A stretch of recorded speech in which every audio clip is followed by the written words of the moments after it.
Yeah. What's up, guys? It's Alex, and this morning it is tournament morning. I am looking forward to this one. Me and my good buddy, Mr. T.M. Basson, he's back there. Eric, we're gonna go see what we can get done this morning. I've got the old kayak out, rigged up, ready to rock and roll, and as you guys can tell, it's just a tad bit dark outside, but we gonna get it done, dude? We're gonna go try to get it done. All right, so I'm gonna shut my mouth. We're gonna get on the water. We got about a 20-minute pedal down to where we want to be at, and we've got about 45 minutes before we can start fishing. And hopefully by the end of the video, we will have the W. I don't know. You'll have to stick around. You have to find out. You're gonna have to see what happens, because honestly, I don't know what's gonna happen, guys. So let's have some fun today.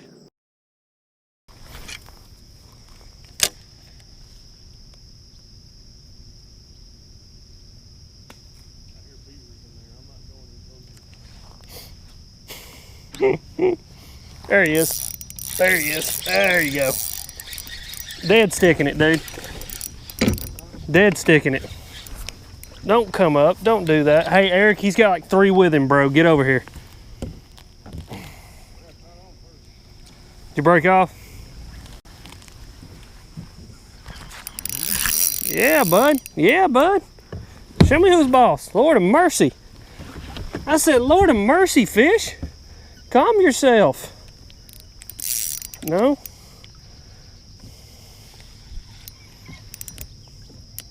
God, dude, look at this. Hey.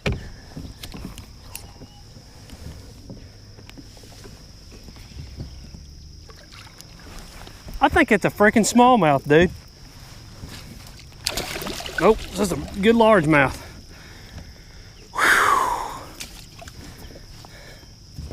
Hey. All right then. Lord of mercy. Lord have mercy. All right, guys, there's number 1 in the morning. The old Cinco strikes again. It's been amazing to me this year, all the fish that I've caught on the freaking Cinco. But that's number 1. So let's get him on the board. Get a picture taken of him. And we'll keep this day rolling here. Come here, bud.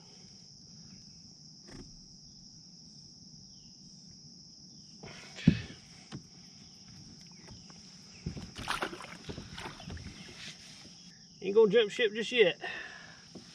All right, guys, number 1 in the morning. 17 inches on the dot. Great way to start. Now I just need 4 more. Awesome.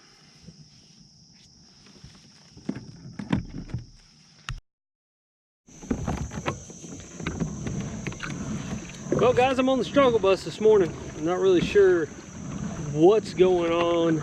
The fish are biting really, really weird. I've had 3 or 4 bites that I felt the pressure, literally felt the bite, watch my line swimming sideways, and I pick up on it, and I come back with an empty hook, which makes me think that these fish really aren't getting a hold of that Cinco good.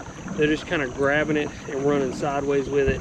And another reason it makes me think that is the one fish that I did catch this morning had that hook in the very front of his mouth, literally where it makes a point, right in his tooth patch.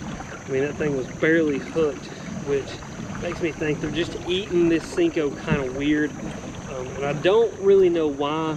I mean, there could be a couple factors playing into that. I think the biggest one is the fact that the water's down. The water's down probably 2 feet from normal. And so when the water's down in this section of the river, what happens is those fish pretty much lose that cover that they like to sit on. An area that usually has about 2 foot of water over their back now has 6 inches of water on their back, and they just don't want to sit up there. They want to be in a little bit deeper water, feel a little bit more secure. And so I think they've kind of pulled off, and they're sitting around some offshore stuff, maybe some of these grass lines, which I've fished a little bit and just can't seem to get a bite. Really strange, but it's like 9:30 now. Me and Eric have to be off the water about 1:15 to get where we're going for the weigh in, check in kind of thing.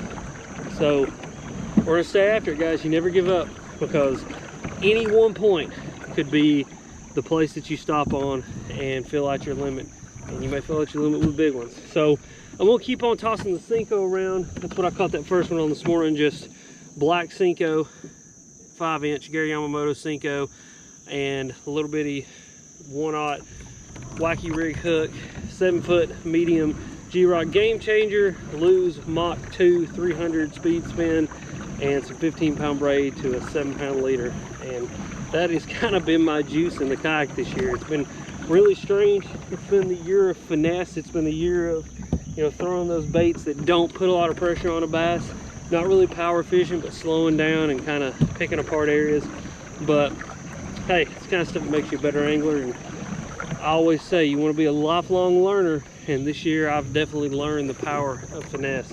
So we're going to stay after it here though. I'm going to stop fish these trees in this little area right here, and we're going to go up to the next spot and see if we can put 4 more in the kayak. I need 4 more to have a limit, and I tell you guys, the guys that we're fishing against today, you got to have a limit against them because they're good. So we'll stay after it and see what we can get done.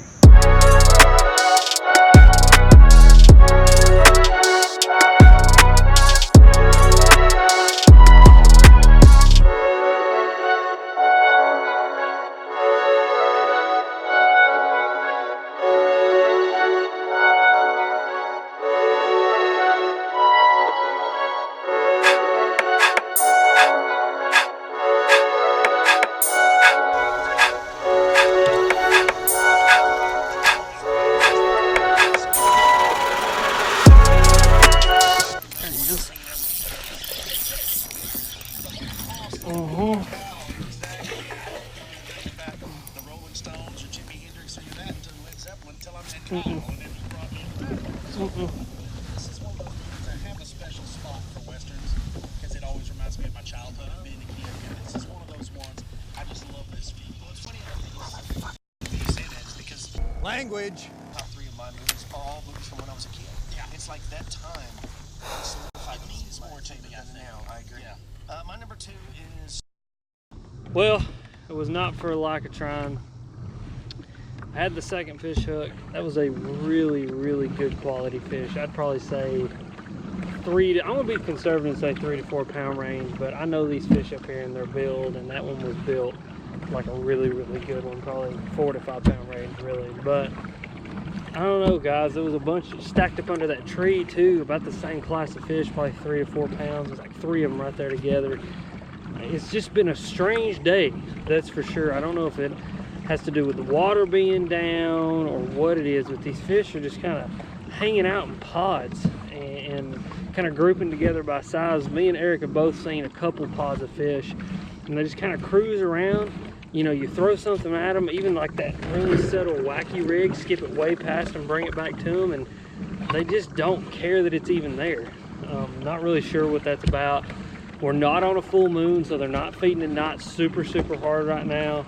It's just really no telling. It's probably just time of year. I mean, it is August. We are in between fronts, you know, high skies, blue skies. The pressure is really high right now. We've not had a low pressure in a while. So, you know, you can make all the excuses you want, but I did not execute on 3 bites that I got this morning. I lost that fish, and that would have made 5. So just kind of like an execution combined with some kind of strange fishing conditions that we've had, and that's what's going on. But I'm gonna head over to the weigh-in, check-in thing, and see how I did. I could, you know, it could be the fact that I'm not the only one that sucked it up today, and maybe my one fish will get me something. So we're gonna go over there, get the kayaks loaded up, see how that goes, and then if something were to happen, I'll record that. But if not, I'll see you guys back at the house, and we'll talk about kind of what I was throwing and just do a review of the day. So we'll see you there. Hey, dog. What are you doing, bud? What are you doing, man? Some rando dog just come walking up in my yard.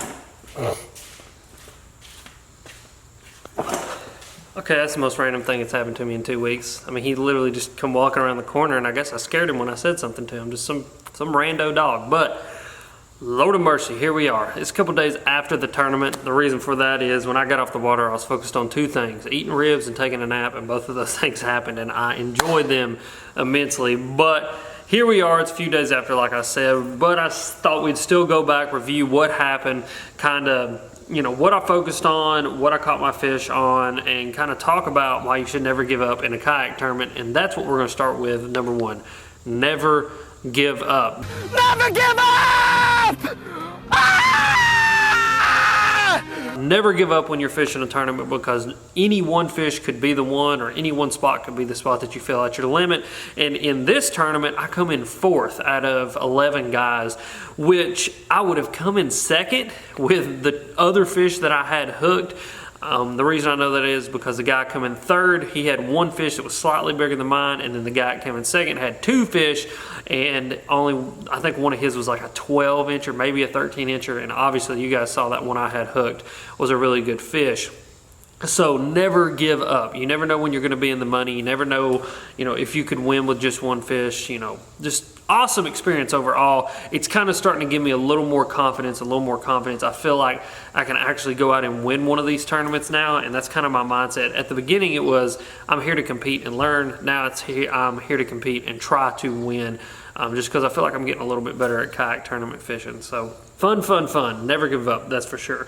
But what I was throwing, I went over this in the video, but I thought I'd break it down again. Just the old wacky rigged Senko. I mean, guys, this thing has been putting in work for me this year. Just a 5-inch Gary Yamamoto straight black Senko. I've got that paired up with a little, I think this is a number 1. I said 1/0 in the video, but it's a number 1 owner stinger hook, I believe. And then some 7-pound fluorocarbon. It's actually Sunline FC Sniper. Ben Nowak turned me onto this stuff, and I love it for my finesse setups. Some 15-pound braid for my main line, which I'm going to have to switch out because I'm low on there. 7-foot medium G-Rod Game Changer rod, and my Lose Mach 2 300 speed spin. I really like this speed spin because of the gear ratio. It's actually a 6:3 to 1, so it's a little bit quicker, so I can really pick up some line if I need to. If they made a 7:1 to 1 spinning reel, I would also use it, just because a lot of times when I'm, you know, using a spinning reel, I'm using some kind of tactic like a wacky rig or a shaky head or something, and in those situations I like to be able to pick up a lot of line and really get a good hook in those fish. But that's what I was throwing, and guys, like I said, it has been just a freaking staple in my boat this year. It's been so strange how many fish I've caught on the wacky rig.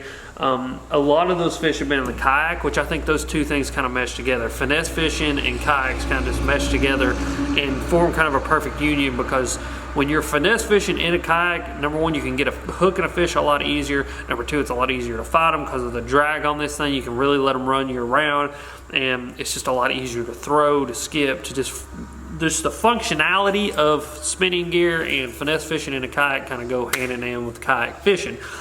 Now, what I was focusing on, pretty much the same thing I always focus on when I'm in the rivers, when I'm in that shallow water. I'm looking for those shade lines. I'm looking for those areas that those fish can kind of just hang out in the shade, not feel pressured. And with the water down like it was that day, you know, that was something I really, really focused on, was kind of finding those areas that maybe like was a root base that went out into the water, or an underwater tree or something like that. Those areas where those fish could hang out and still have something to hold on to, even though the water had come down almost 2 feet. And then that second fish I hooked, that was kind of where he was at. He was up under a tree, and he actually, as you guys saw, took me under a limb and up over it and shook me. But that limb was right next to a big root base that reached out into the water, and that's kind of what he was hanging on. And really, guys, it's just one of those deals. It was one of those days that the fish were biting weird. There were a lot of fish up shallow. I saw a lot of winning fish. I saw a lot of quality fish, but they just didn't want to have anything to do with what I was throwing, which was, I don't know, it was kind of strange. Another shout out I want to give is to Avco. That the hooded sun shirt I was wearing in that video was the Jason Christie hooded sun shirt. That thing, guys, go check it out if you haven't. I'll have it linked down below. So what I'm going to have linked down below, top comment, pinned, you guys will see it. I'll have the Senko link so you guys can check it out. I have the Jason Christie hoodie link so you can check it out. And I'll have my buddy Eric's YouTube channel linked as well so you guys can check it out. Please go hit all those links, check all that stuff out. I really appreciate it. But as always, you guys are sweet. Thank you for watching.